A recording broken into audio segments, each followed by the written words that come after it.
அவள் அதிகம் பேசுபவளா? பெண்கள் அதிகமாக பேசுவார்கள் என்று சொல்வார்கள். அது ஒரு குறை போலவே காட்டப்படும்.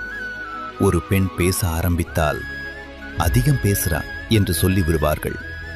ஆனால் யாராவது யோசித்திருக்கிறீர்களா அவள் ஏன் இவ்வளவு பேசுகிறாள் என்று? ஒரு பெண்ணுக்கு பேச வேண்டும். அவள் உணர்வுகளை பகிர வேண்டும். அவள் மனதில் இருக்கும் சுமையை இறக்க வேண்டும். ஆனால் அவளை அமைதியாக கேட்க யாரும் இல்லாதபோது அவள் தானாகவே பேசிக்கொண்டே இருப்பாள். அது அதிகமாக பேசுவது அல்ல, அது கேட்கப்படாத மனதின் ஓசை. பெண்கள் அதிகமாக பேசுவதில்லை.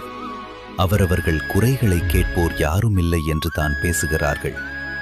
ஒரு துளி அக்கறையுடன் அவளை கேட்பவர் இருந்தால் அவளது மௌனமே கவிதையாக மாறும். இதே மாதிரி வாழ்க்கை உண்மைகள் பிடிச்சிருந்தா ஃபாலோ பண்ணுங்க.